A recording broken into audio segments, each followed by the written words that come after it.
My name is Lior. This is a tutorial intro to C++ 11.13. Third year I've done this type of talk here. It keeps evolving. This year there's more C++ 14 stuff, and there's not even going to be an attempt to cover the libraries.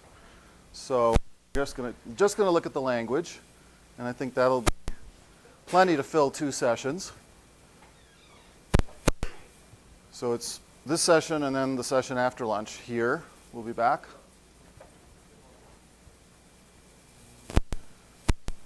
So here's what we're going to cover. We'll start with the C++ required history briefly. What some of the goals are for the new C++, which is kind of how I refer to be efficient to everything from C++ 11 forward. And we'll look at simpler language features first, the ones that are fairly straightforward. And that's really all going to be this session. And then in the afternoon session, we'll do the other 2 parts.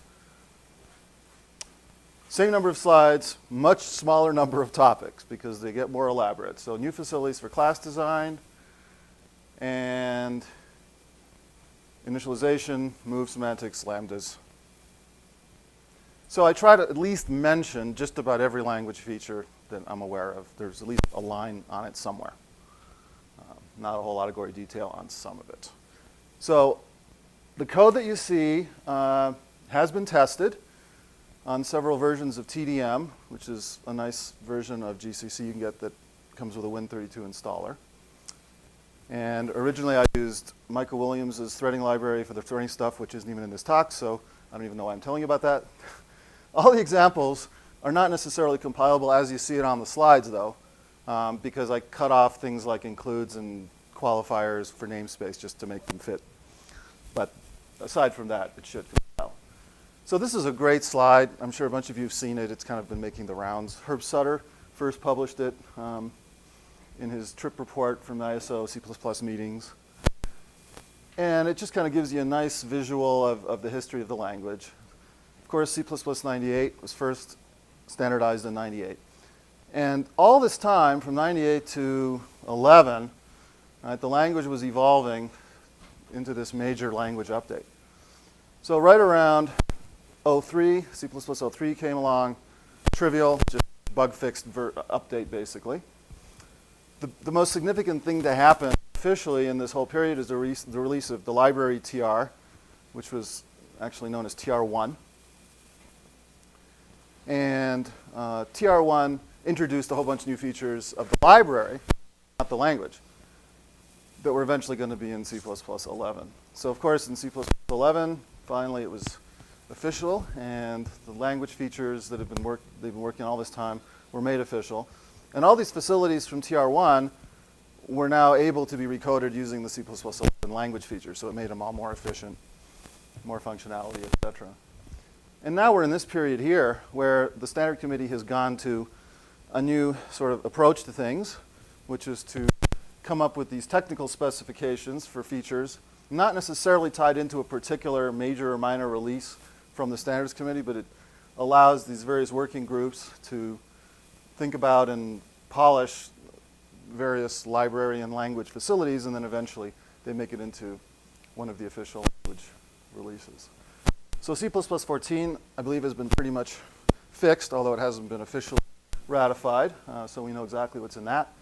The next, Herb calls it major update of the language will be C++ 17. There's nothing about that in here. I have no idea what's in that. So, brief history of time.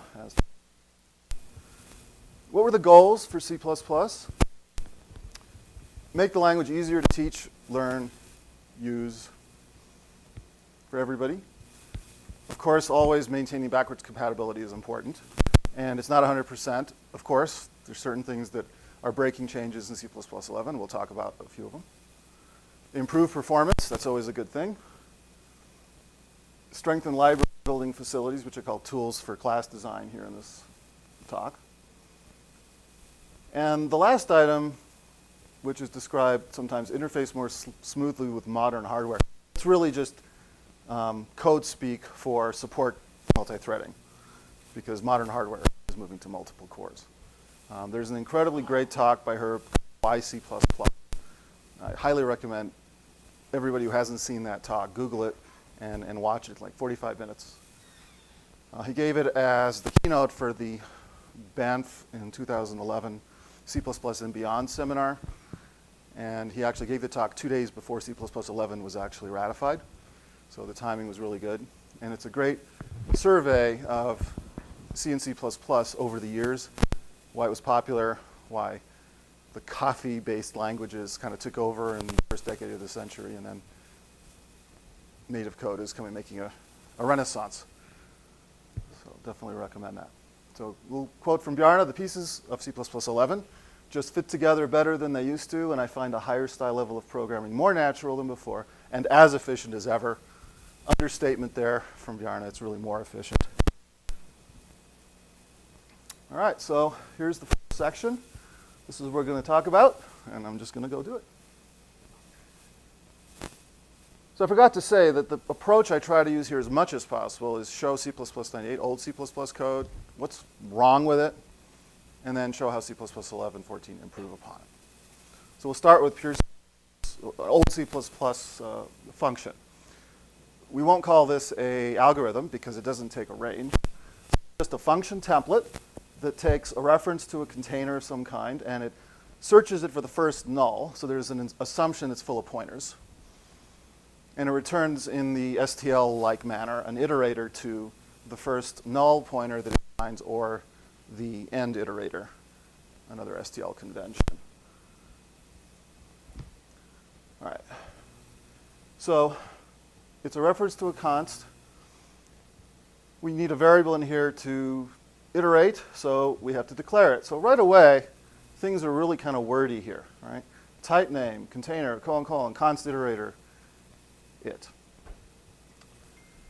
Why is all this necessary? Why is the type name necessary? It turns out if you want to refer to a name in a template that's dependent on a template parameter, the compiler, without this type name here, can't really tell, because it, at least in the first pass of compiling, because templates are compiled twice, two-phase translation, right? The first time when the compiler first sees the template source code, and then the second time when it's specialized.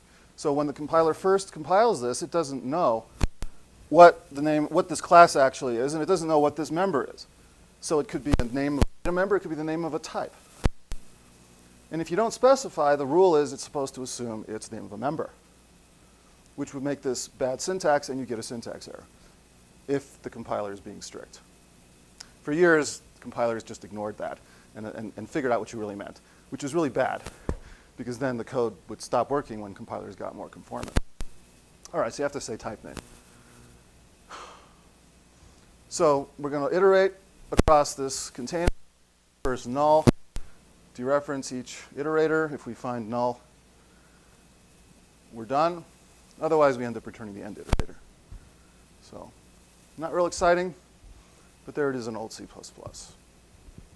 How about using this? So here's a piece of user code just set up to exercise that function, kind of the minimal test. We stuff a vector full of pointers. And in old C++, there was no really convenient way to initialize a vector with some fixed values. So we have to take the address of each int in this case and stuff it in with pushback.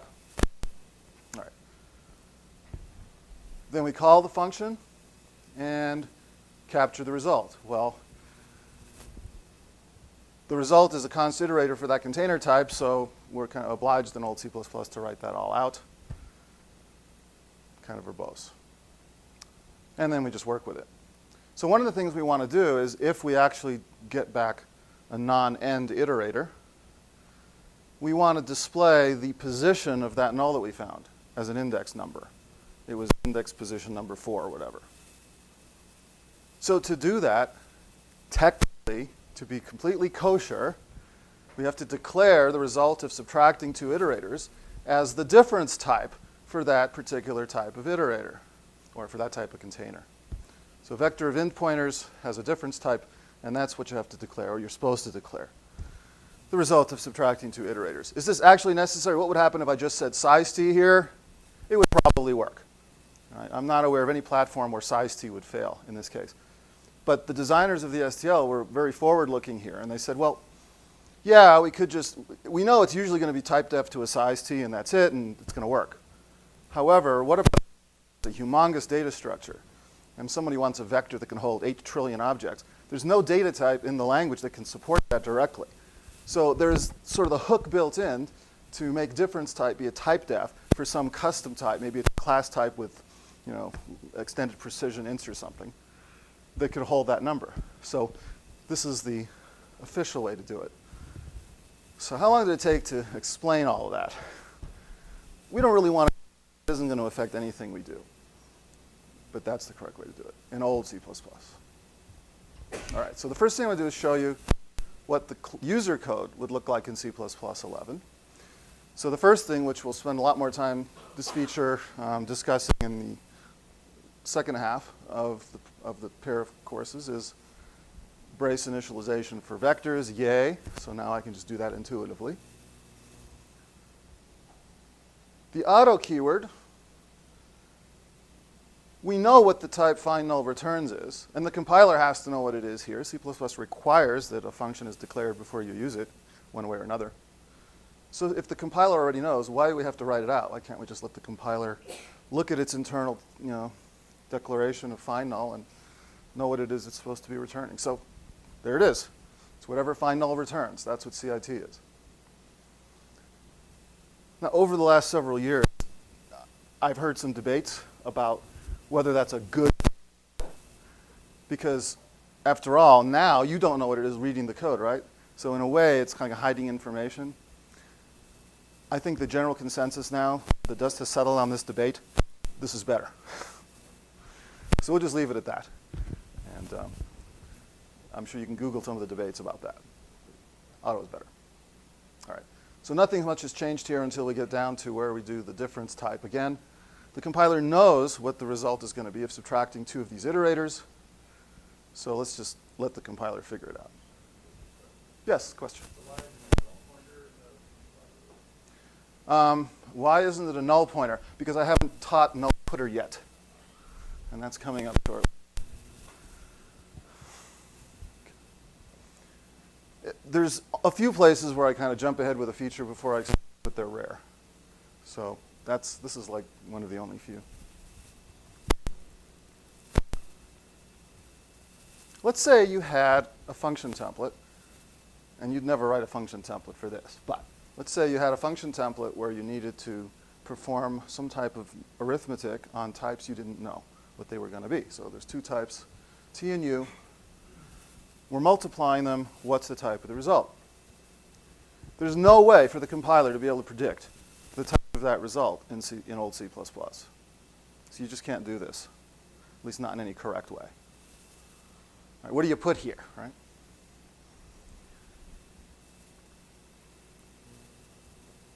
So new C++ recycles the auto keyword. It's now not really the same auto we saw before. This is a new application of that keyword. It's overloaded.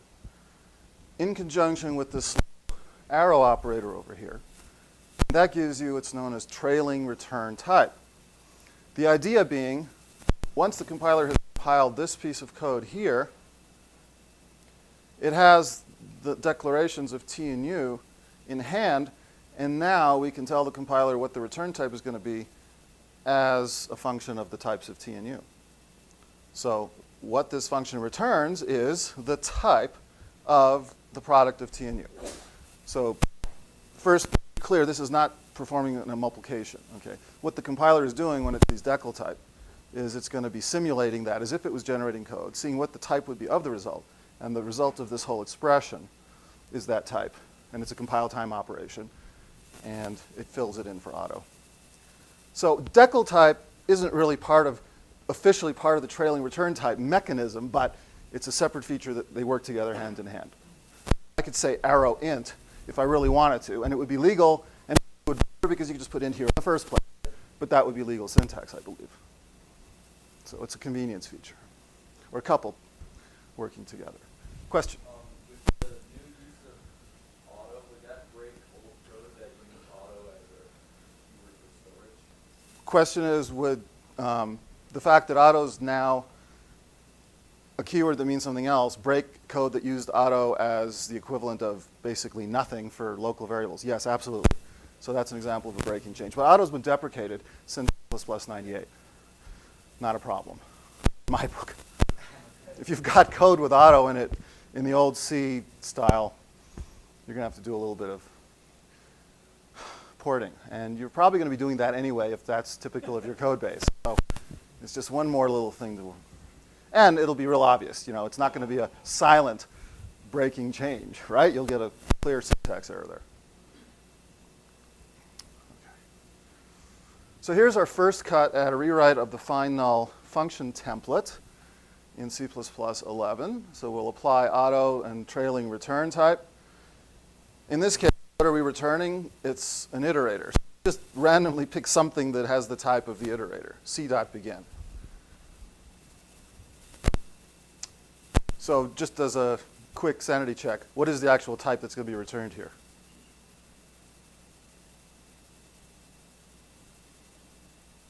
All right, it's going to be the container type : const iterator, right?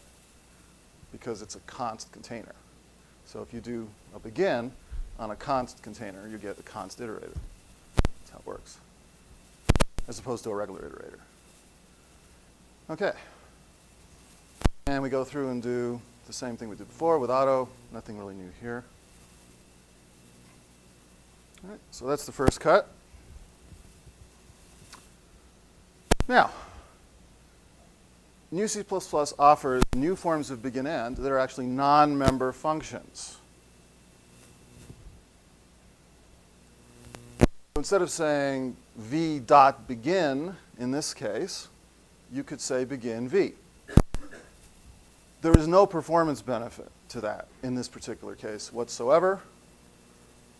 You save one keystroke, the dot.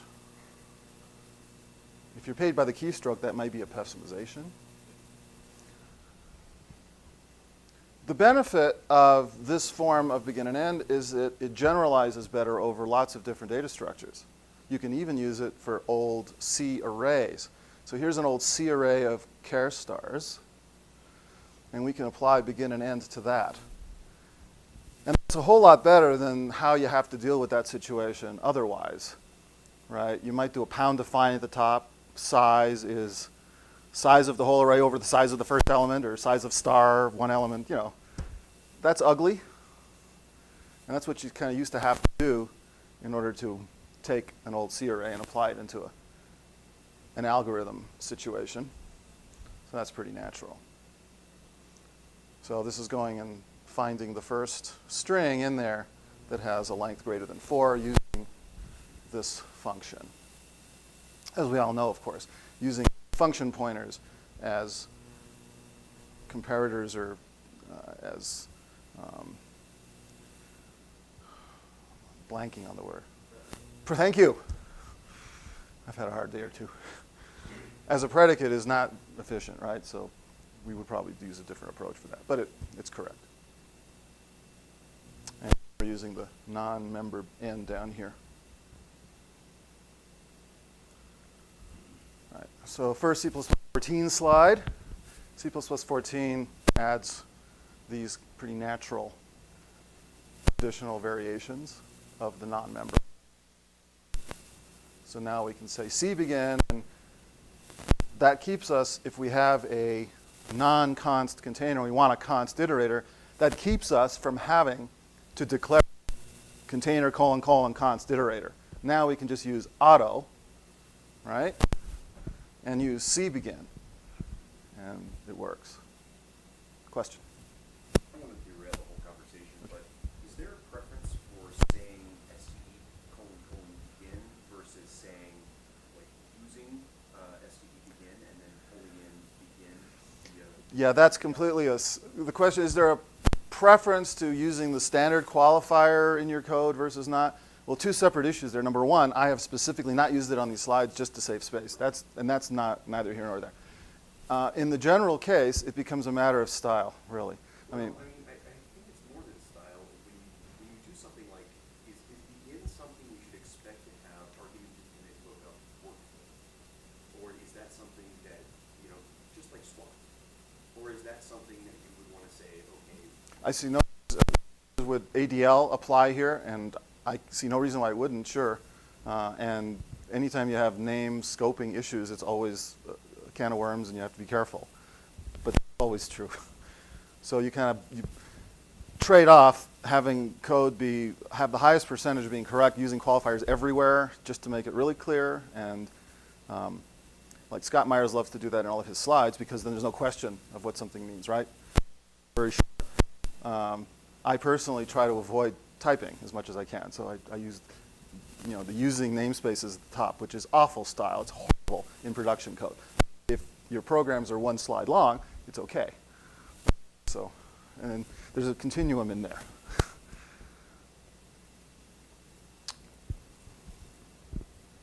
So, in old C++, we have this idea of null pointers, even in old C. But what does it really mean, and how does a null pointer look? How is it declared? There's a question of how the symbol NULL is actually pound defined in your libraries, because over the years there have been various approaches for various reasons, from zero to zero cast to void star to other stuff. And if you see a naked zero in your code, is the programmer intending that to refer to an integral magnitude of 0 or a null pointer? And usually it should be clear from the context. But when it's not, that's difficult.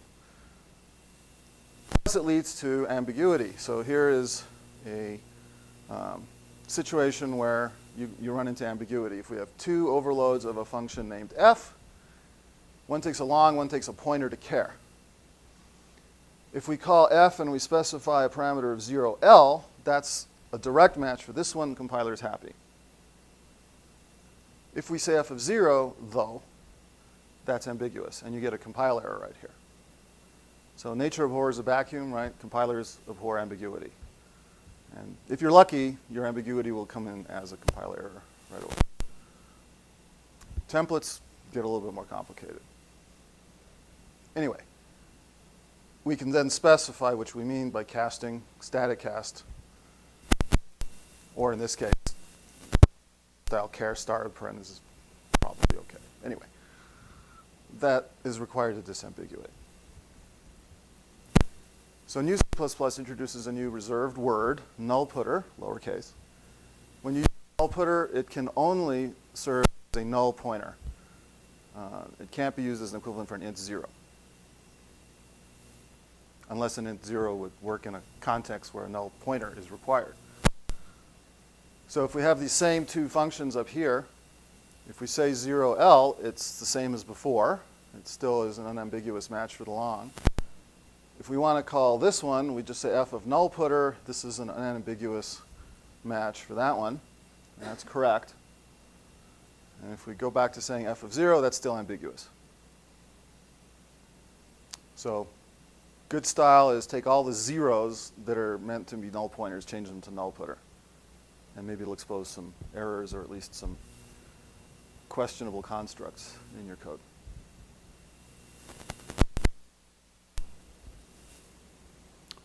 So here's the last version of find null I'm going to show you, and I've finally put the nullputter in here. And if I were showing you the client code, I would use the nullputter in that initialization list for the vector as well. But I'm not showing you that. All right, so any questions on any of that? Yes? Just because I've been away from C++ for a while, it's not okay to do a test for not star ID. Would that be the same as null pointer? The question is, can you use the not operator to test for a null pointer by saying if bang star IT? That would be perfectly okay. But then that brings up style issues as well, because the not operator, if I see it being used, I would hope it's used in a true Boolean context. So if I was reading a piece of code and I had a Boolean flag called error has occurred, right? If bang error has occurred. That naturally reads if no error has occurred, right? So I kind of shy away from using that to test for IO stream failures or something. unless I'm writing a quick and dirty hack, and then it's less keystrokes. But in production code, I would probably go to something that's a little bit more explicit.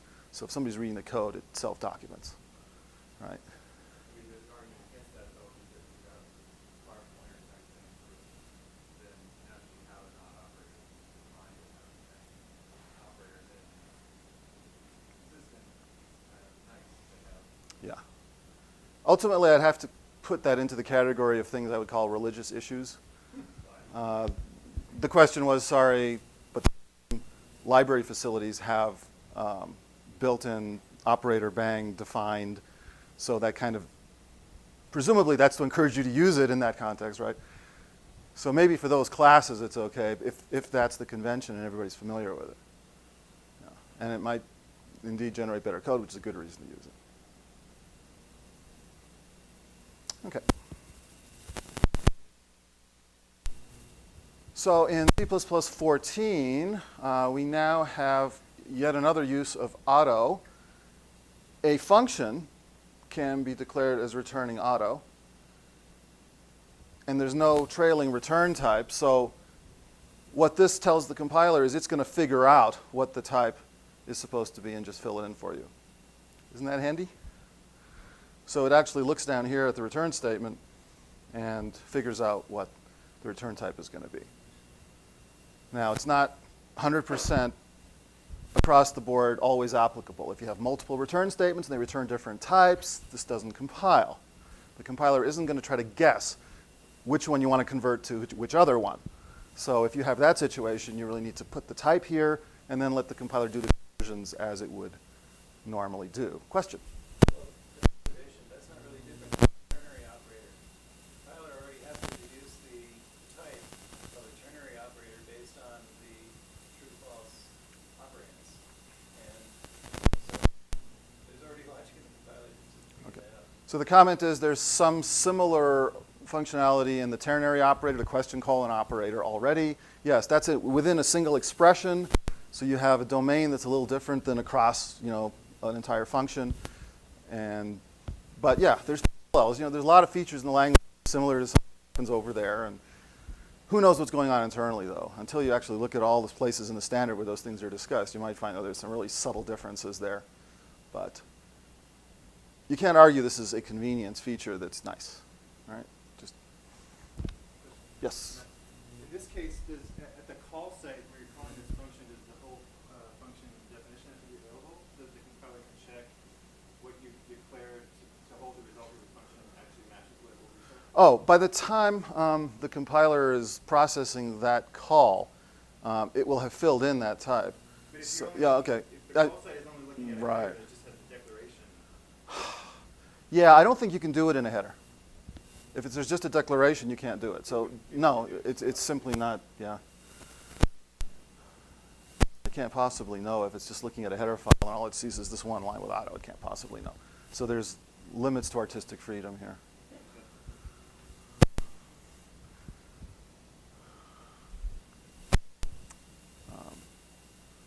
And I'm trying to remember what the question was so I can repeat it. What was the question again? just whether the whole function body has to be visible. Okay, so yeah, so the question was, in a header file, how would this work? So my recollection is it doesn't in that context. So here's another C++ 14 thing. In C++ 14, there's actually two sort of different families of functionality for specifying a return type of a function with that forward reference mechanism. So we looked at one, which is actually using the auto keyword there, and the auto can be decorated. There could be consts and ampersands, and right, you can say const auto f, that out. The thing to understand about that is the mechanism the compiler uses to deduce that type is virtually the same as the template parameter type deduction for function template parameters. So if you know those rules, it's the same rules that apply to auto. There's another approach called decal type auto. So if a function is returning decal type auto, you can't decorate it. You can't say const decal type auto f. All you can do is say decal type auto. And this employs decal type deduction, which is new for new C++. And it's pretty much exactly what you put there. Whatever expression you have, at that return site is exactly what ends up getting put in as the return type. So those two mechanisms, you have a choice which one you use.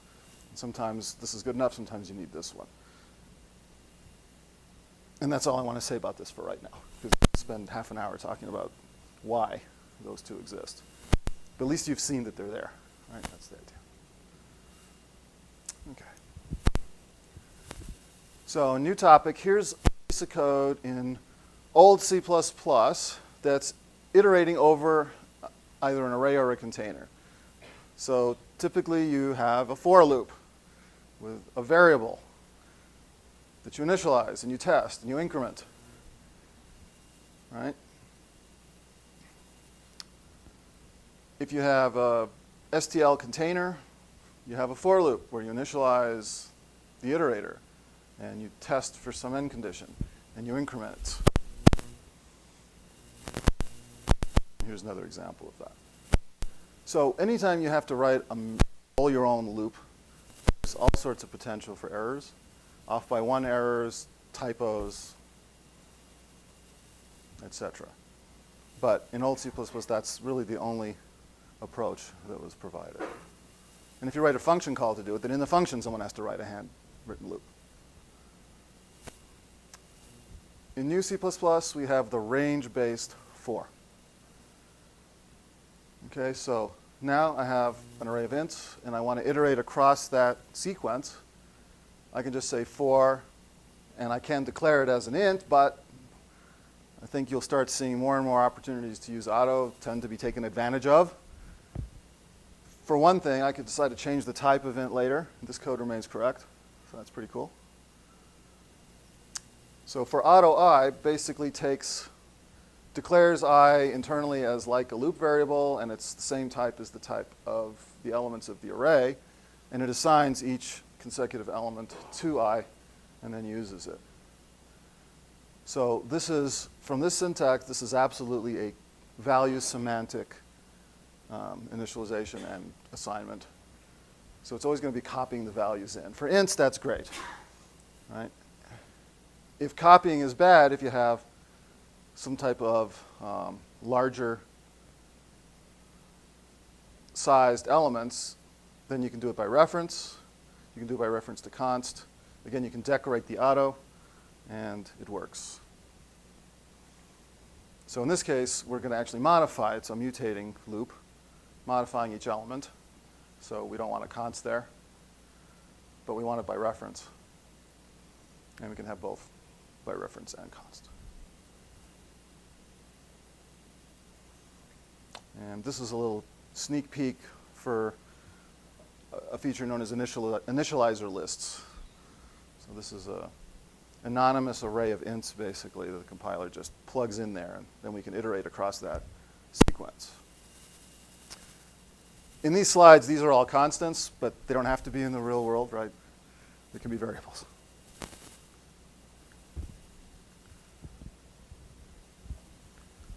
Now this one's pretty easy to explain. In old C++, if you have nested template specializations, you were obliged to stick that space in there, or else the parser would see that as a double greater operator. Now you don't have to. Any questions? All right, that's an easy one.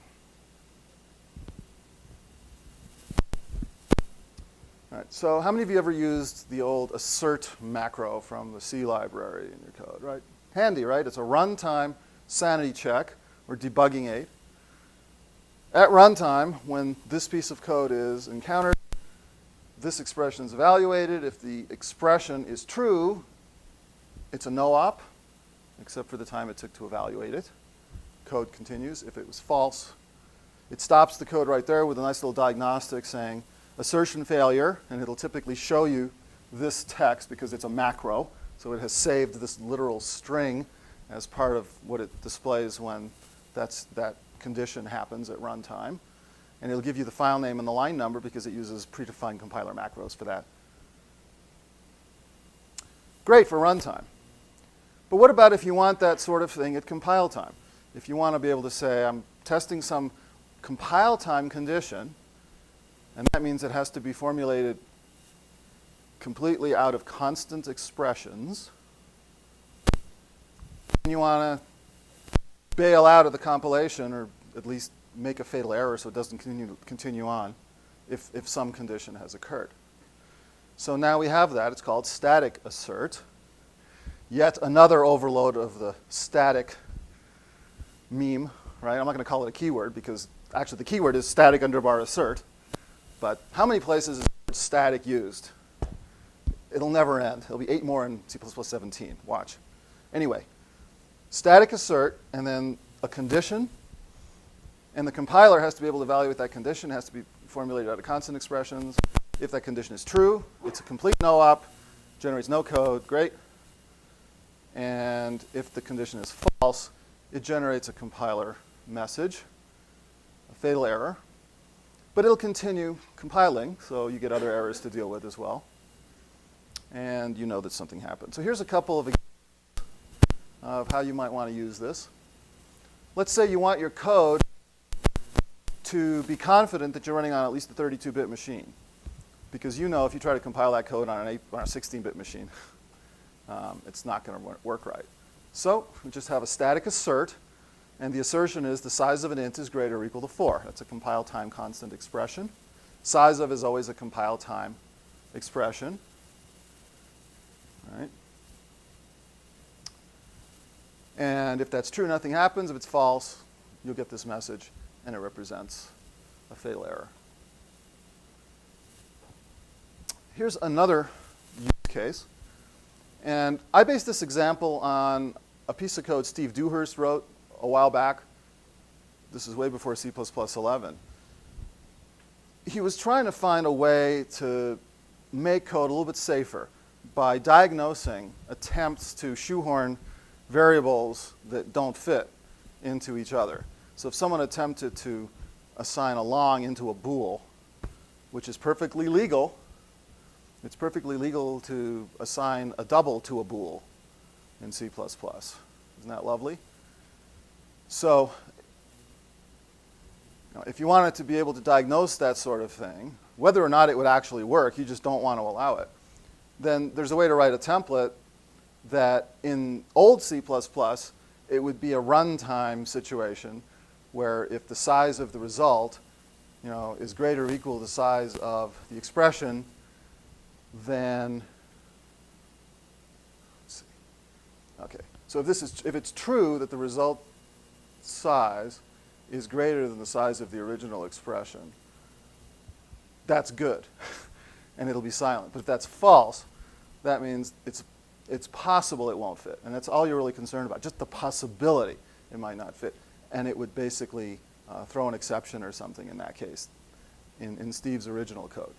So now we can take it and make it completely compile time, which is really better because you can detect that situation at compile time.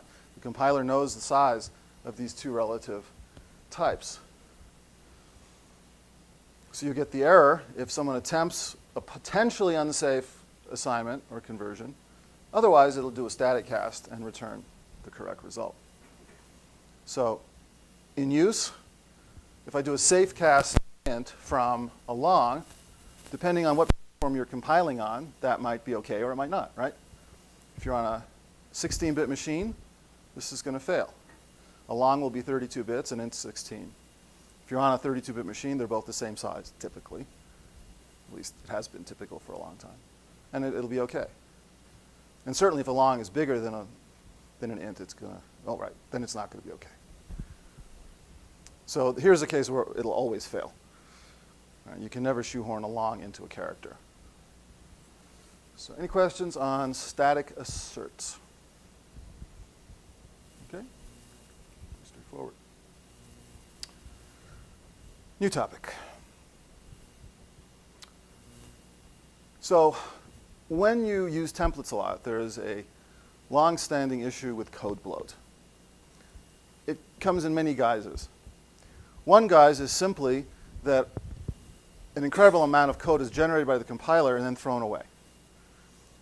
So if you have a large code base, maybe hundreds or thousands of source files, and you use the same templates a lot and you include them in all of your modules, in old C++, the compiler was pretty much obliged, using the inclusion model anyway, which was what most compilers have used for a long time, was pretty much obliged to instantiate all member functions of those class templates that were actually used in each individual module.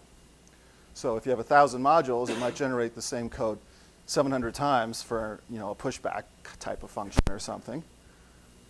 And then the linker throws all of those away at link time except for one. And that's considered the proper behavior. So code bloat just during the development phase. So we're not really talking about code bloat at execution of the resulting object code. And that's the situation that the C++ Standards Committee attempted to address in the original C++ 98 standard with the export keyword. So the export keyword kind of pays homage to the fact that the very first implementations of templates actually did do separate compilation of templates, just like we do separate compilation of functions and classes, and then we link with them. And there's still development environments out there probably that do that. So the Standard Committee wanted to give the blessing to compiler vendors to use that approach because it might lead to one solution, this code bloat problem. However, and this was a hard lesson that the Standard Committee learned, they didn't actually have implementations written yet that did it. And the committee just assumed, well, compiler writers are smart. They'll figure out how to do it. And the compiler writers themselves on the committee probably thought, we're smart. We'll figure out how to do it. And approved this feature. 3 years later or so, the first actual working implementation was completed by the Edison Design Group. And the conclusion that they came to was it wasn't worth it. The actual savings of development cost overall was not significant from all the work of doing this separate template compilation. And the reason has to do with the way templates are processed. Two-phase translation. Compiler has to process the raw template source code once to do just a sanity check on the code. And then when a user specializes that template at some point later in the compilation, then it kind of has to go through everything again, and this time actually plugging in the type and checking the sanity of the expressions in the template and generating code. So what's the real benefit of separate compilation if compilation requires going in and looking at the result of the previous separate compilation anyway? And that's what led to the realization this wasn't really a good solution. So there's a great backstory behind this.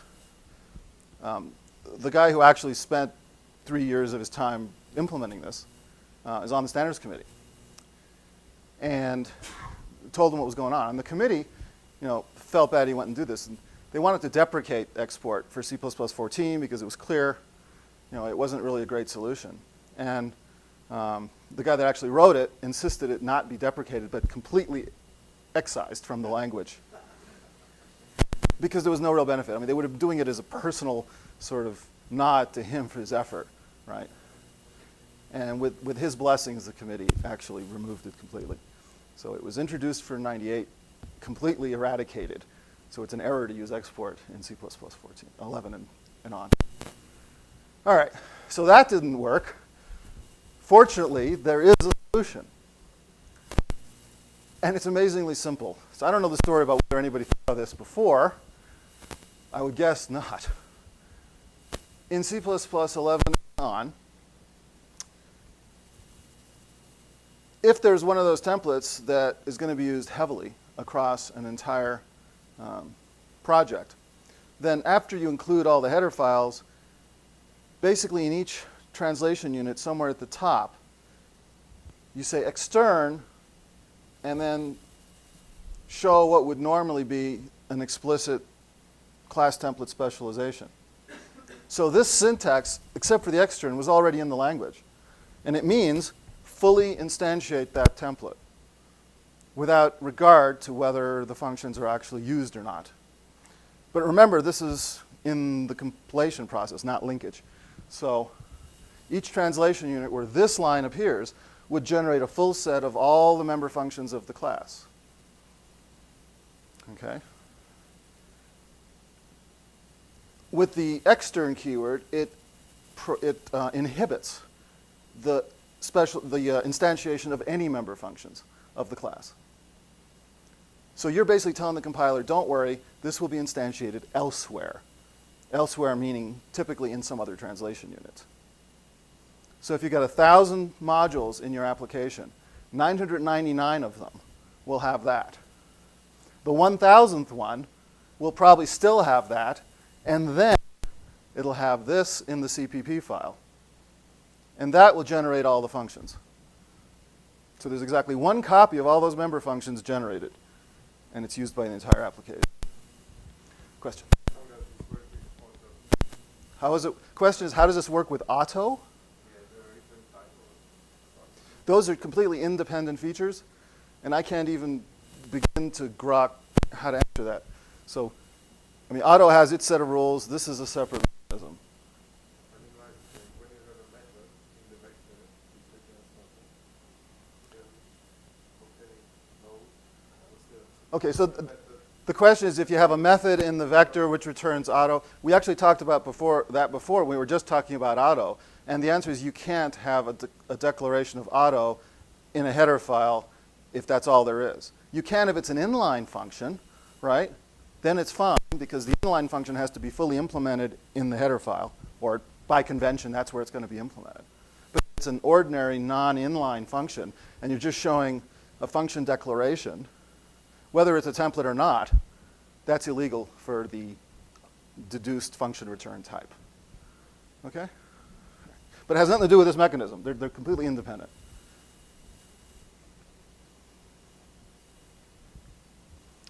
Any other questions on extern templates? Okay. Now we're doing good. How many of you program in Java? Or just know Java? Just a few. Okay. So Java and C++ had very similar exception handling syntax. And in Java, if you declare a method, you can declare what sort of exceptions it throws. C++ 98 has that same feature. The syntax is a little different, but the meaning's the same.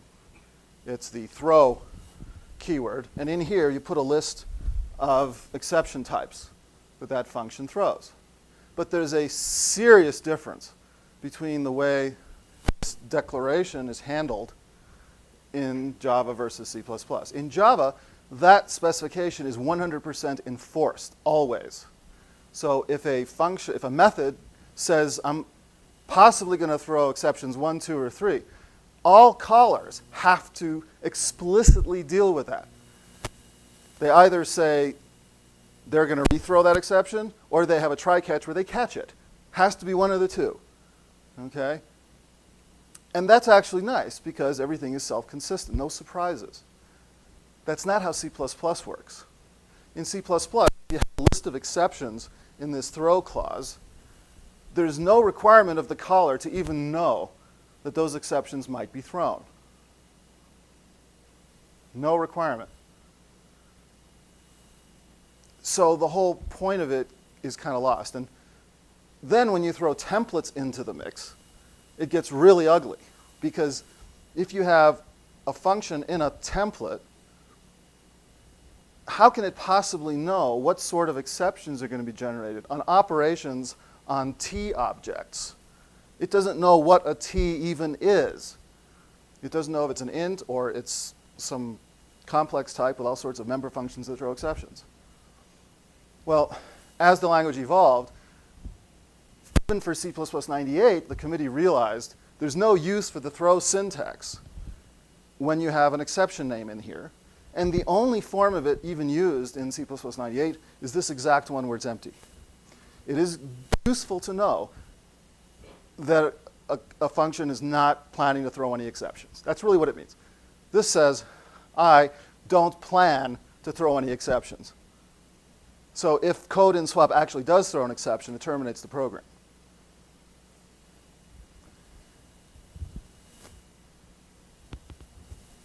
So that's the way it was in 98, and it wasn't really all that useful. It did allow certain types of optimizations to happen based on whether or not there's potential exceptions that are going to escape. Basically what it did was add a lot of responsibility to the compiler to check what's going on inside a swap or any function and make sure that if there's an attempt to throw an exception and for that exception to be emitted from the function, that it translates it into a different type of exception and ends up terminating the program. So it actually just made the code less efficient. Okay, but that was a price people were willing to pay because it was good information to know a function isn't going to emit an exception. All right. So that form of throw keyword has been deprecated for C++ 11 and on. So don't use it anymore. The new version is called noExcept. So the keyword noExcept says this function does not throw an exception. And it's kind of equivalent to this in terms of its meaning, but internally, without having a list of potential exceptions to have to maintain, the code that ends up getting generated from the use of noExcept is going to be more efficient than it used to be from the empty throw clause. So the simple noExcept says, I'm never going to throw an exception. And for something like swap, you might be able to safely say that. If you know the types, in some particular case, you can be confident that every type of T you specialize the myContainer class on has a non-throwing swap. You can basically be, or all the members of T have non-throwing swaps. This can be guaranteed to be a non-throwing swap as well. If some piece of code inside of a function like this does actually try to throw exception, again, it'll terminate the program.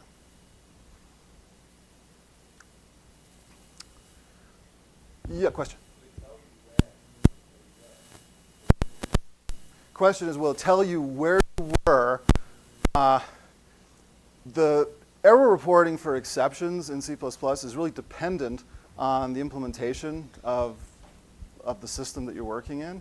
So first of all, there may not even be information in an exception, because an exception is an object. And when the exception is instantiated, if it takes the trouble of actually encapsulating some information, then where it's caught, it can be examined and diagnosed.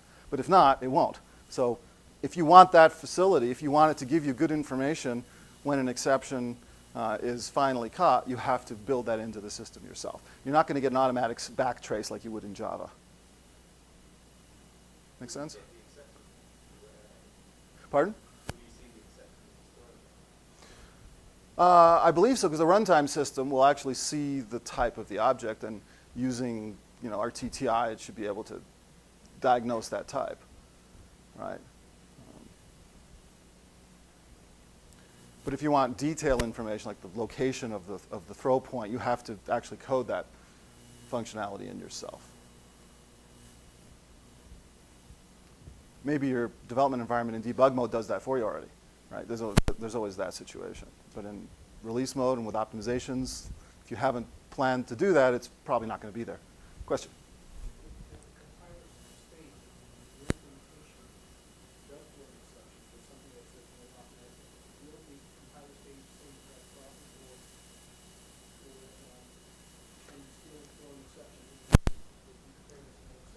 I believe the question is, will you get a compile time error? Do you get a compile time error? I believe not.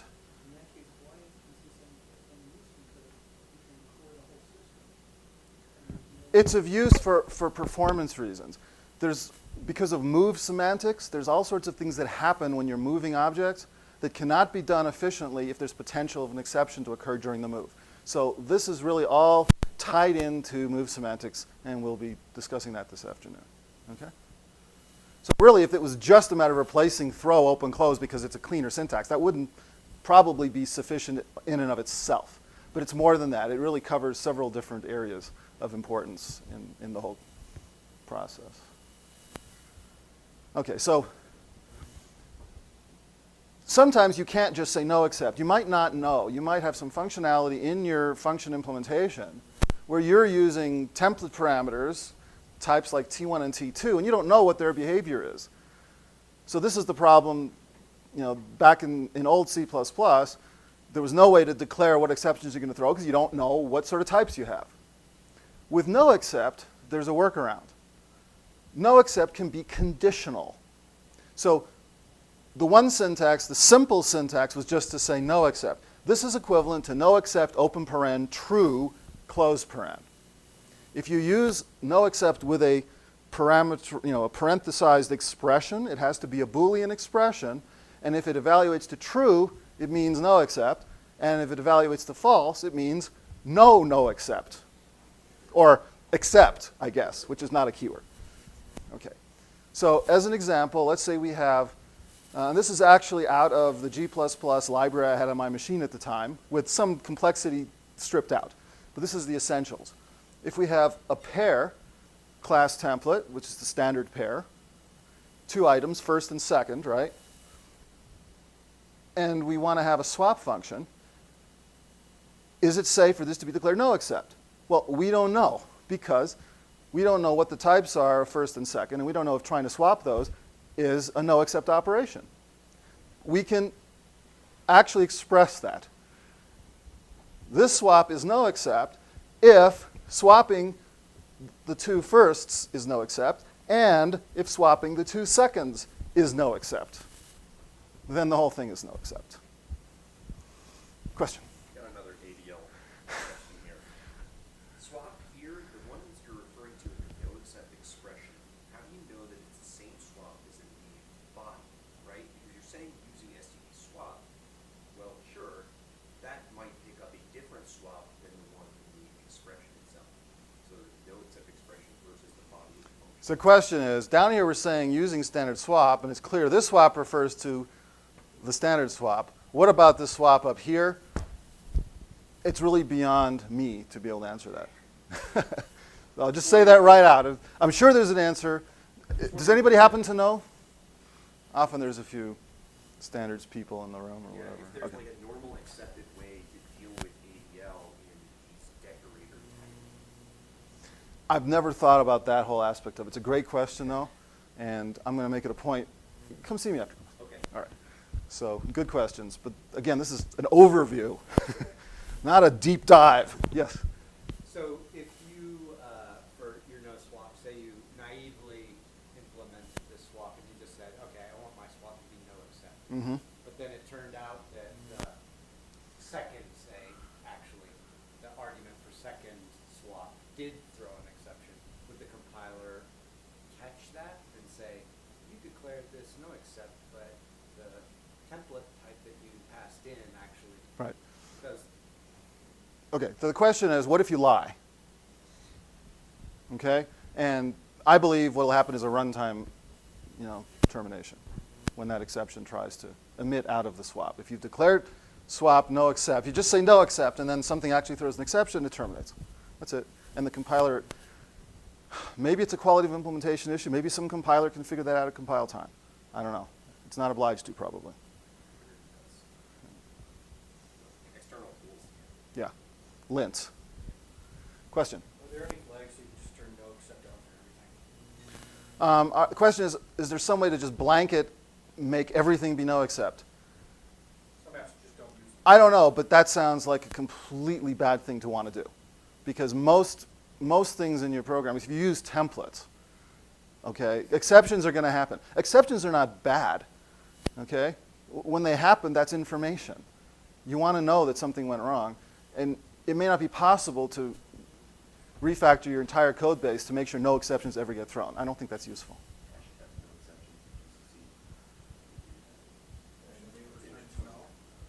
It makes it insane, but you can do it. Okay, so somebody knows. Because you said that later on you're going to talk about, from the move point of view, for performance reasons, doing a no except there can happen.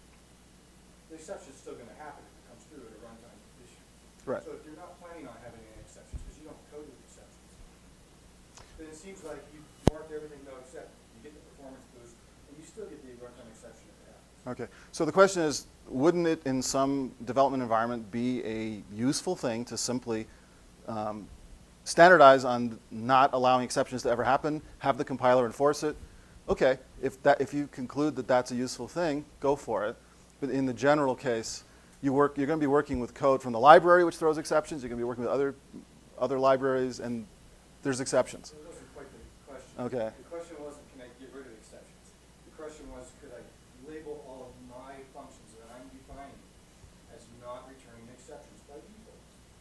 right? Because I know that they don't, and the ones where I'm gonna be handling third-party code or library code outside my graph are going to be captured. Okay, so for whatever reason, the question is, can I just declare to the compiler, I want all my declarations of functions to have an implicit no except?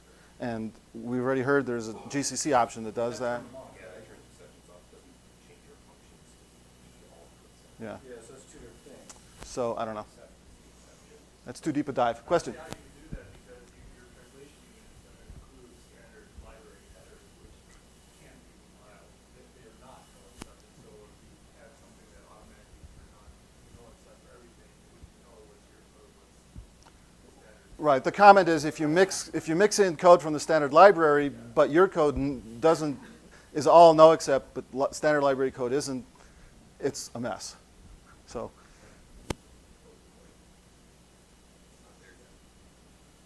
simple answer, I don't know. All right, so let's move on so we can get these features handled. Problem. How do you average n values where you don't know what n is going to be up front? Seems pretty simple. So it turns out in C, there's a way to do it.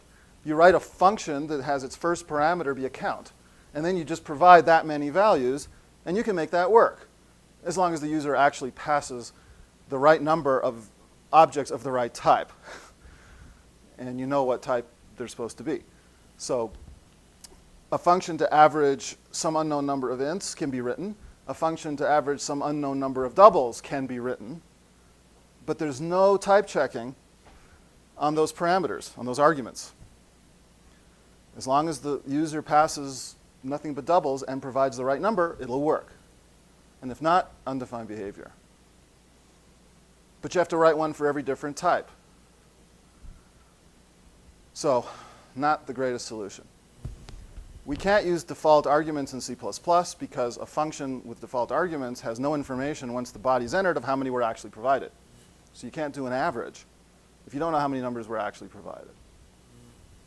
Overloading and templates provide some options, but they're ugly.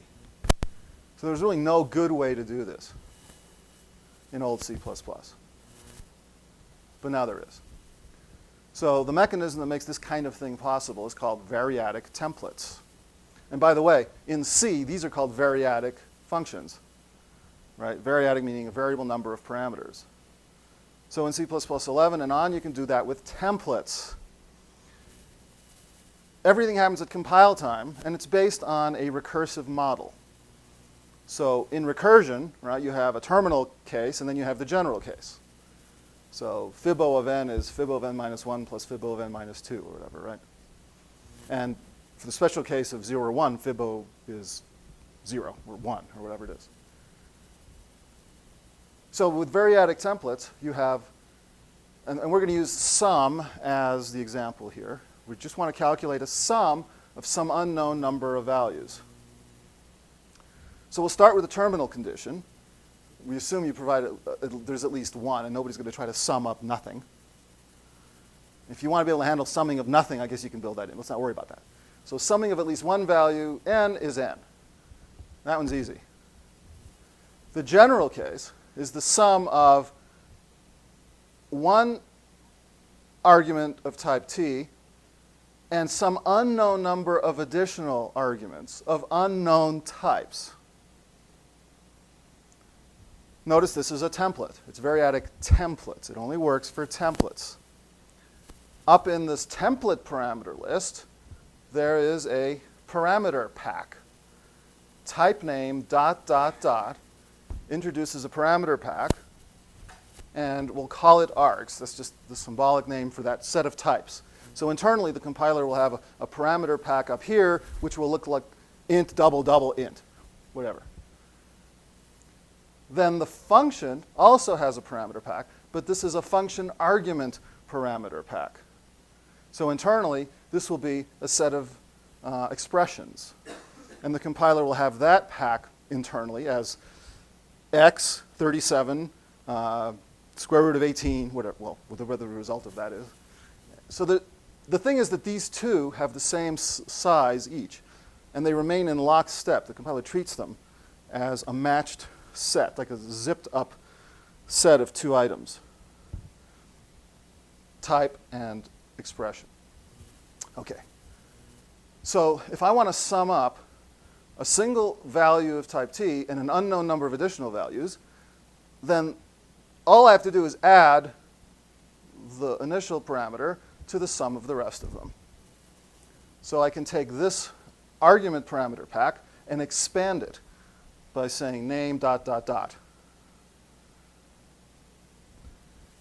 Right, so if there's, let's say, 7 values, then the initial match of this call will be to this function template, where the type of n is int, and this parameter pack has a size of 6. It's the 6 remaining arguments. And it'll be a recursive call to one with a parameter pack of size 5. A recursive call. Eventually, it'll call that one, and then unwind. And all this happens at compile time.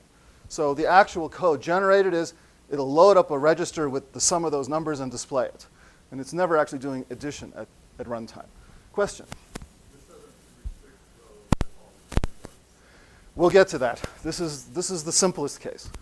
The next example is they're different, well, there'll be different types. Yeah, the question is, can they be different types? Yes, they can, but there's a catch.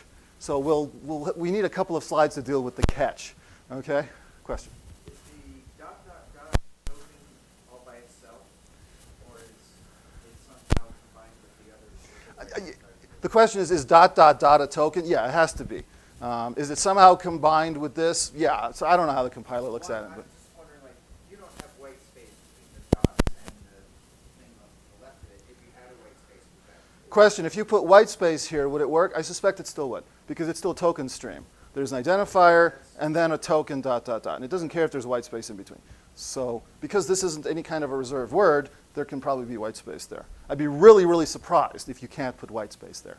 Let's put it that way. Thank you. There can be white space. My intuition was correct. Having written the compiler helps sometimes. Okay, any other questions? Okay, because we've got a lot more to do with this. This is just the start. So here's some examples where the types are all the same, right? And you expect that's going to work. Now we're going to hit a hitch. If sum is called with a mixture of different types, you can get the wrong value the way I have coded it. So here's an example. If the client says sum of 1, 2.3, then this match will have the type of t be int, and eventually this will go back to the 1arg version with double. However, we have now shoehorned the result, no matter what the additional arguments are, to be an int. That's bad. I'm not sure if it was last year or the year before. I didn't realize that. And the slide was up without any attention to this issue, and somebody pointed out, but it'll be wrong if there's this order of parameters. And we spent a while figuring out, and I'm going to show you the result of figuring that out right now. Okay, so one solution to this problem, or the solution to the problem, is trailing return type. We just use auto and trailing return type. The return type is the type of adding n to all the rest. Whatever that is the correct type, right? Yes, that is correct. Unfortunately, this doesn't compile. And the reason is really, really, I don't have any safe for work terms to use for what it is, but it's a problem.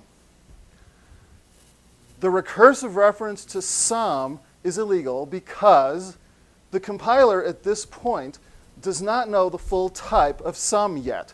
It's still in the process of evaluating this header line which says what the type of sum is when it sees the recursion. So the natural result there is, oh, that means we can't do it. Well, that would be true except for something else. That restriction only applies if it's a member function. If it's a non-member function, that restriction doesn't apply. So all we have to do is make these functions be static functions of a template class.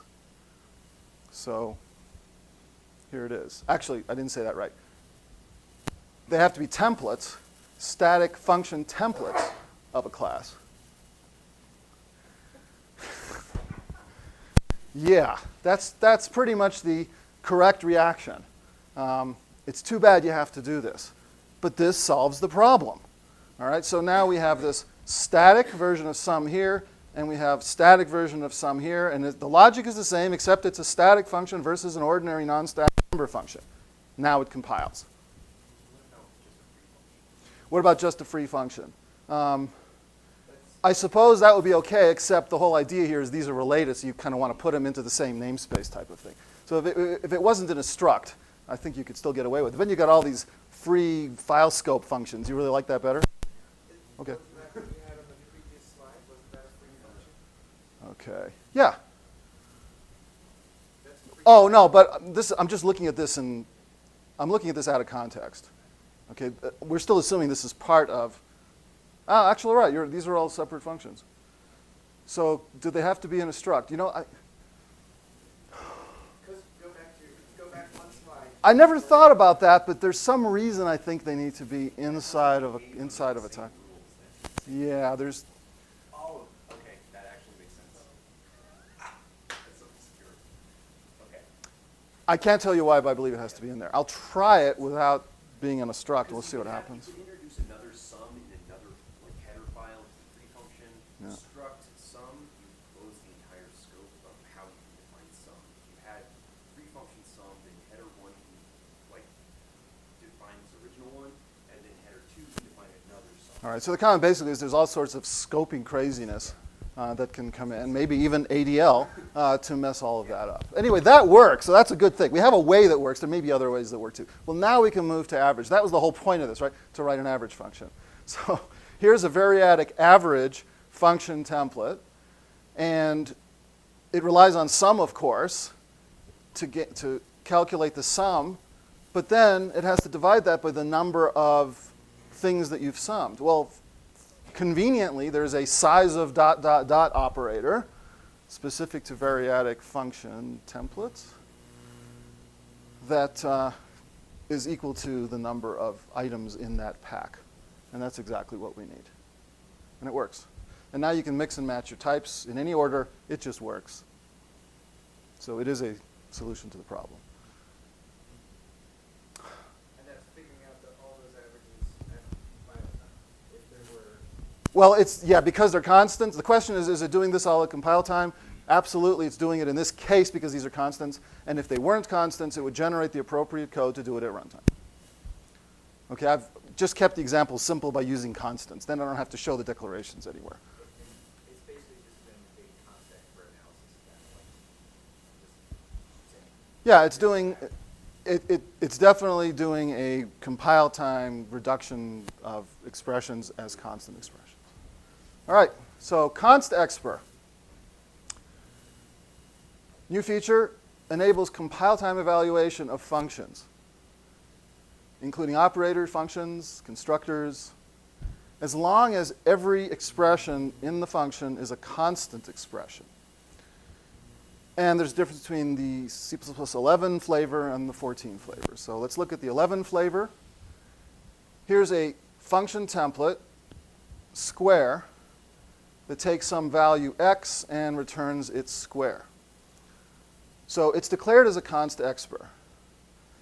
Now what that really means is this can have two different existences. It can exist in an environment where, in fact, this is a constant expression, and it can also serve as an ordinary function to work with non-constant expressions. So those are two different specializations. To prove that,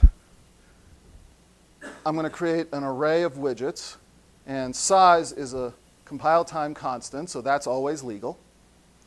But I can make the dimension be square of size. This compiles. The compiler plugs in size into square. It figures out that can, in fact, be a const expr. So it does the math at compile time and plugs the value in. No runtime cost, except for the space for the array. All right, here's a non-constant expression.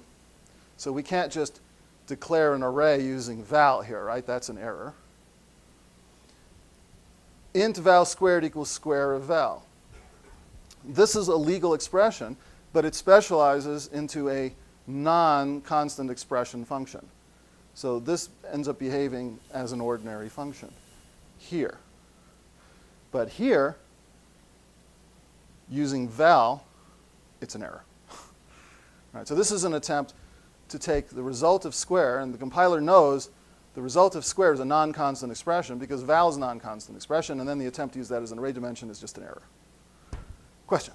Was there discussion about not requiring a const expert decorator? I mean, it looks as if the compiler could have inferred both those cases, by what it had already. Question is, can compilers be smart enough to just know, without even declaring const expert, have them behave as if you did? Presumably, that's an optimization that's possible. Lots of things like inlining started out as absolutely explicit and have sort of been migrating toward being implicit. In 10 or 15 years, you could probably write your entire code base without ever using the inline keyword, and the compiler will inline everything it possibly can. So it's a quality of implementation issue. It's a compiler technology evolution issue. Right? So there's certainly nothing preventing a compiler from optimizing this, if you didn't put const expert in, from optimizing it so it still behaves that way. But in terms of generating error messages, it's sort of obliged to give you an error if something's a non-constant expression here. Right?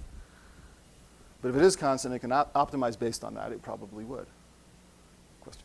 Wouldn't the compiler give you additional error checking inside of the square function if you did something non-const expert-ish inside the implementation of square? Like if you It'll turn into the flavor that's not a const expert. So if I took x and multiplied it by z, where z was a global variable, it would become a non-const expert function. It's like it's like Schrodinger's cat. It's either dead or alive. So, pardon? It's declared as const expert, and you do something that's not const expert-ish inside of the function. The compiler will say, no, you can't do that. You have to remove the const expert. So the comment is it won't compile if you do something non-const expert-ish. Okay? So in my head, non-const expert-ish means including something that's, okay. I haven't played with it enough, but I'm seeing if you actually use an explicit variable in here, then the compiler just says sorry. But if this is used in a context that ends up being non-const expert, then it becomes, You were mentioning yeah. going out to a non-constant global. Right. You go out to a non-constant global and say, Okay. So the compiler does check that everything in here can be const expert. Yes. That's basically the rule. Thank you. In C++ 14, some of the restrictions on 11's const expert have been lifted. So in 11, you're limited to like one little expression, no control structures, except you can use conditional operator. You can't have loops. In 14, most of those goes away. Bjarne says a const expert function, now talking about C++ 14, can contain anything that does not have side effects outside the function. So there's a bunch of stuff that applies. Still can't have gotos, or try catch blocks, or call non-const expert functions. So it's a little more flexible. There's also const expert data. Variables and data members can be declared const expert and be initialized with const expert expressions. That's okay. So here's a const expert area, the product of pi, which is a constant, and the result of square, which is, we already know, a constant because double is a constant. That's valid. All right. Where? Const expert area. Oh, yes, I'm missing a type. Sorry. So maybe I should have put auto in there. Thank you. Bug. What would a presentation at C++ now be like without at least one bug? So, brings on that. Okay. One question. So, with const expert, I assume that one of the goals is to try and minimize the macros that are something like that. Anything that minimizes macros is a good thing. So if that's a result of this, who's to complain? I'm not sure that was a primary motivation. It was really an observation that lots of stuff that happens can be done at compile time rather than runtime. So let's facilitate that and provide additional language facilities to support that. So, I mean, obviously, there's a lot of macros that have side effects that are hard to catch. Yeah. Well, the whole question of how to get away from macros is, I think of that as kind of a separate issue as well. It's always good to eliminate macros. Anyway, I want to try to get to the rest of this, so let's move on. Template alias. So there was an idea proposed way back called template typedef to solve the problem where if you have like a set and you're always going to use a particular comparator and you don't want, you'd like to not have to keep expressing that in your code, having to say standard grader every time. So the using syntax of C++ 11 gives you a way to encode the greater comparator implicitly and just give it a new name. So set greater than, right, is equivalent to saying standard set of t with greater t as the comparator. And now we can just say set greater than double, and it behaves exactly as if you had said it this way. So that's pretty handy. And you can imagine this is a fairly simple example. Imagine a much more complex setup. It can really make the code simpler. And sort of the way that once a new keyword has been added or a new syntax has been added, the committee tends to find ways to overload it or reuse it. The syntax, the using syntax, can also serve as a simple replacement for old typedef. Right? Remember how much of a pain it is to find the identifier in a typedef and figure out what it is? So now you can just say using void func equals that. So these two are 100% equivalent. Same thing. That's the template alias. In C++ 14, you can have variable templates. And as far as I know, this is the one example. You know, it's funny, I've heard Dan Sachs say there's only one good example he's ever heard of multiple inheritance. And that's class seaplane, public airplane, public boat. So every other example of multiple inheritance he's ever seen, he can refactor it to be not using multiple inheritance, right? So far, this is the only example anybody ever uses for variable templates, because this is right out of the proposal. You can have template type name t, const expr t pi, and give it a nice extended precision definition. And then you can specialize it on things like float or whatever, and it would just work. So there it is. I don't want to spend a long time on that one. Some string-related stuff. Now there's Unicode of different precisions. And here's the syntax for specifying them. So a UTF-8 string, UTF-16, UTF-32. Capital U, small u. If you need that, you know how valuable that is. I haven't used them. Raw string literals. Well, now that we have regular expressions in the library, we tend to need to use backslashes a lot. And of course, using backslashes in the old C++ syntax is pretty bad. So this is what we were stuck with before. In order to specify things like double quotes and backslashes in a string, you had to do stuff like this. Now you can just say capital R quote open. That's the opening delimiter. And the closing delimiter is close quote. Everything between those two is literal. So if you just cover up that and that, what's in between is exactly the text that becomes part of T. So then the question becomes, what if you want close quote in your string? This is how you do it.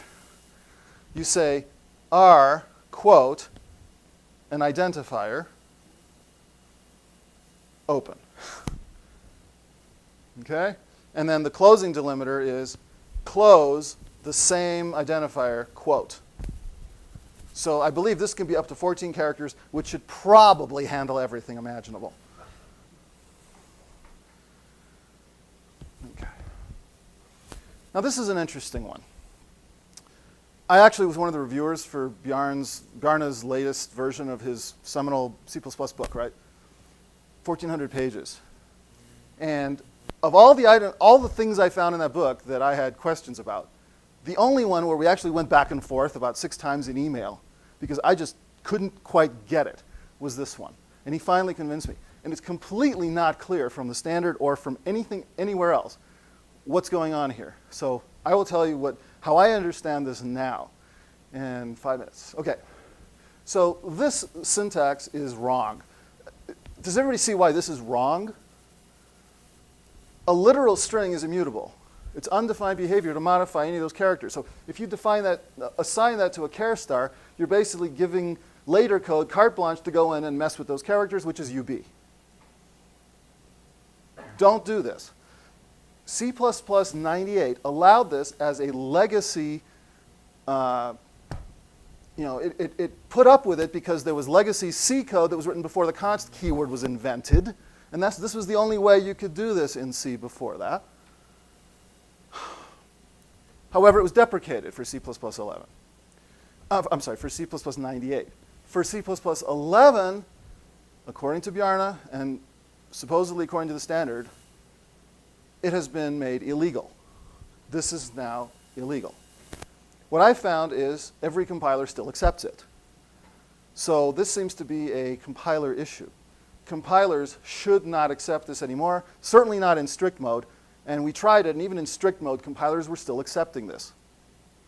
But they shouldn't be, okay? Anyway, don't do this, ever. Always, if you're going to do it, do const char star. This is correct. Now the compiler can diagnose undefined behavior attempts. Question? You didn't even get any warnings? Nothing. The question was, did I get warnings? No. I got no warnings. But that may be because of how I have my warnings set. So, yeah, you'd think modern compilers would at least give you a warning, but what I'm trying to say is this is actually now an error. So it shouldn't even compile if you do it. But I haven't seen a compiler yet that actually makes this a fatal error, but it should be. So that's that. This is kind of cool. There's a new quoted facility in C++ 14. Before we had quoted, if you took a string with embedded white space and you just inserted it without doing any special conditioning of the streams, and then you extracted it back, you'd only get back the first word because this is a terminator, right, on an input scan. So if you're an instructor like me and you're teaching a beginning C++ course and people are writing their first hello program, please enter your name, and somebody puts a space in their name, it doesn't work. Okay? So now the right way to do it is use quoted. If you take the string that might have spaces and you put a quoted around it when you write it, and then you put a quoted around it when you read it back, it'll come back as it was written. It works. It's kind of cool. 14 only. Question? I'm not sure if it's a language thing or a library thing, to tell you the truth. Is it a library thing? Okay. So sorry, it shouldn't be in this talk. I missed that in my excision of library material. All right, here's a real language feature. This is nice. Inline namespaces. So let's say I have a company, BTsoft, and I have several different versions of the user facilities I'm providing to people. And I put each version in a different namespace. You could do that, back with C++ 98. However, now you can declare one of those with the inline keyword, and it implicitly hoists all the names here up into the top level BTsoft namespace. So it makes this the default implementation. And the nice thing about this is versioning. So presumably this is an ancient version, this is the current version, this is an experimental version, and at some point this is going to become old, and this is going to become inline, and then there'll be a version 4 that's the experimental one. And so as a library provider, I can just move the inline. Presumably the functionality will not, there's no breaking changes, right? That's a separate issue. And clients will immediately gain the benefit of all the improvements in the new version without having to change their source code. They will have to, of course, recompile. But that's a nice facility. Any questions on inline namespaces? How does that affect, or how does that appear in linkage with the mangled names? Does the namespace v2 still show as the mangled name? I'm trying to remember if namespace names even show up at linked in object files. Aren't they compile time facility? So that can vary. Because I'm just I don't wondering, know. does this function like an alias, or does it function as if the names inside namespace v2 are also separately defined? It sort of acts the same way as the using directive when you put it inside of a function, right? If I say using namespace foo in a function, it behaves as if all the identifiers from foo were declared at file scope. So what this does is it makes it behave as if all the names in here were declared at BDSoft scope, as opposed to BDSoft : namespace v20 scope, which they'll be there too. They'll be in both. Okay? So it would be equivalent to not saying inline, but inside namespace BDSoft saying using namespace v2. Yeah, that sounds right. But you don't have to. Or could I, as a library implementer, could I have simulated this by putting a using up here? Yeah, I don't know. Something tells me if it was that easy, they would have just done that. So I don't know. All right. Oops, somewhere I lost my focus. I don't mean that as a mental thing. Okay. So attributes, instead of having compiler-specific pragmas and stuff, now there's some standardized syntax for saying the same sort of things. The syntax is but ugly, but there it is. So you can decorate a function as not returning and help the compiler optimize, detect errors based on that. Here's a really useful one, actually. In 14, you can decorate something as deprecated. And if anybody tries to use it, they'll get a warning, which is nice. So that's attributes. I know what happened here. More stuff. Scoped enums. Normal enums, old enums, have a habit of leaking into surrounding scopes. So scoped enums have a specific scope, and an attempt to use them outside that scope is an error. You have to qualify it. And you can also now specify the integral type. So it was locked as int in old C++, and now you can specify some different integral type. Long is there. Self-explanatory. Align as and align of deals with boundary alignment. You can test the alignment, and you can force the alignment of your data structures. And there was a 90-minute talk last year on that, and I got lost after 10 minutes. That stuff gets really complicated. Unions are now allowed to have constructors, destructors. They've loosened some of the restrictions on unions. Of course, you can't have things like something that requires RTTI type support inside of something like that. But there's definitely more flexibility to unions and pods than there used to be. And they're doing their best to try to facilitate what people try to do with these things. There's a garbage collection interface, but no actual garbage collector. It's basically hooks for garbage collection if you really want to use it. And certain applications would like to have that. So I don't know how that works. It's just there. As far as I know, no one's actually, there's no like standard. I guess there's things like the Bohm collector, and it's designed to facilitate that. User-defined literals. I can say, if I have user-defined type, this is different from one coming up in a minute. User-defined type binary, I can tell the compiler how to deal with this, where B is a user-defined, something I've invented type. This is now a bad example, though, because B has become standard in C++ 14. So imagine it's something other than B. You can invent your own. And it's a trick. You basically write a function that takes a string parameter, you teach it how to parse, right? And then the compiler uses that. And that's where const exprs become really, really useful, because that parsing is typically done in const expr mode. Binary literals. So that's a different syntax. I'm sorry, so it doesn't conflict. But now you can say 0B. I've wanted that for a long time. 0B or 0 capital B for binary literals. You can use the apostrophe as a comma. Isn't that great? It just accepts it. But just the apostrophe. It looks like a comma. It's just phase shifted a little. Okay. That's it. Not bad. I'm only 5 minutes over, so we're officially done.